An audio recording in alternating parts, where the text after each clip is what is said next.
Holy tzaddikim and tzaddikot, hope everybody is doing great. Okay, so much going on in this week's parsha. We have the final parsha in Sefer Bereshit. We're going to say at the end of the Torah reading this week, Chazak, Chazak, v'nitchazek, finishing Sefer Bereshit. Next week we have the zchut, the merit to start Sefer Shemot, Ishtabach Shemolad. So we are at the end of Yaakov's life.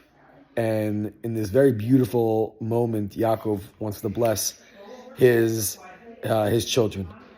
But in addition to blessing his children, Yaakov also asks Yosef to bring him Yosef's children so that Yaakov can bless two of his grandchildren.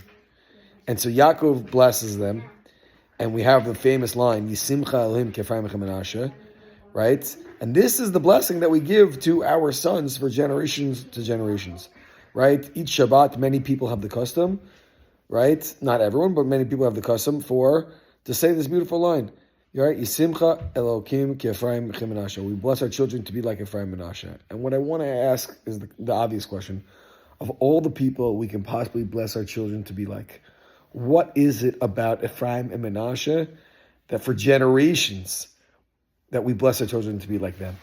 We can bless them to be like anyone, like Avram Avinu, Yitzchak, Yaakov, Moshe Rabbeinu.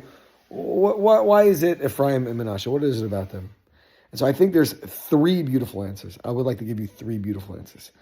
The first one is Efraim and Menashe are the first set of brothers in the Torah that don't fight. Think about it. All the way back from Cain and Hevel, right? Avram has two children, Yitzchak and Yishmael, fighting. Yitzchak has children, Yaakov and Esav, fighting. Yaakov has all of his sons, and of course we know about the story with Yosef and all of his brothers, fighting. Yosef's two sons, Efraim and Menashe, to be clear, they absolutely had things to fight about, right? We know that Yaakov switched his hands. Yaakov gave the right hand, the more powerful, the more mechubad, honorable hand, to Ephraim, the younger brother. So easily the Torah could have recorded Menashe being really upset and angry and jealous, and yet not a word, not a peep of it. So the first thing we bless our children with is to be like Efraim and Menashe, to get along with each other. What a special bracha. As a parent, I can tell you, and any of the parents who might be listening to this, there might not be a bigger bracha than that, to have our children get along with each other. Maybe the biggest bracha we can ever ask, as I look at my children right now and they're listening to me. Maybe the biggest bracha. Number two, the second reason why we bless our children to be like Efraim and Menashe. Where did Efraim and Menashe grow up? In Egypt. Not only in Egypt, in the palace of Paro. Think about the influences they had surrounding them.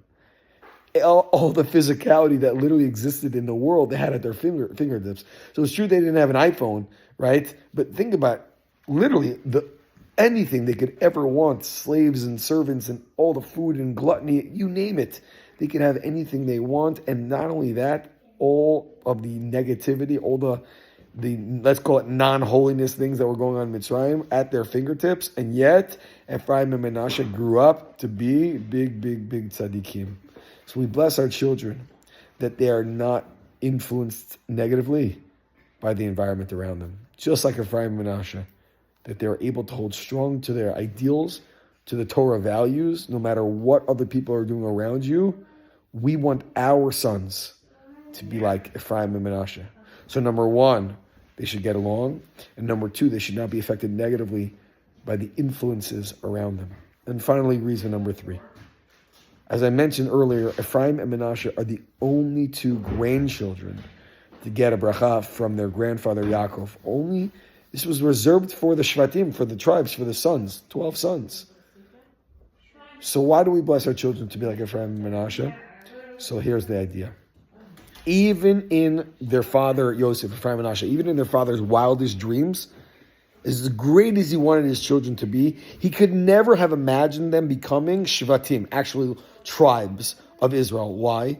Because that was reserved for the children of Yaakov, right? Yosef's brothers. And so we bless our children to be like Efraim and Menashe, that we have hopes and dreams for our children. All of you, the Israel XP alumni, your parents have hopes and dreams for you. Those of you that are parents, I'm sure you think about your children and you pray for them and you want them to be unbelievably great. But the truth is, even in our own minds, there's a limit to how great our children should be. And so we bless our children to be like Efraim and Menashe, that they should surpass the limit of any limitations that anyone else could put on them. That they could reach higher levels in life, greater than we could ever even imagine. Greater than Yosef could ever imagine for their children. That they should be like Efraim and Menashe, go beyond. They could become like children instead of just grandchildren. They can be like children and become shvatim and become tribes. For all of us, right, from the dreams of our parents, we should exceed the dreams of our parents. We should become even better. And for our own children, whatever we dream of them, they should be even better, go beyond. They should be so great beyond our wildest imaginations. Wow, what a bracha.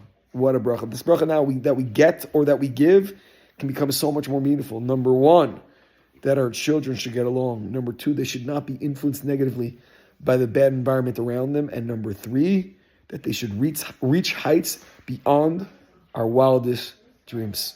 Let us all be like Efraim and Menashe. Wishing all the holy tzaddikim and tzaddikot Shabbat Shalom.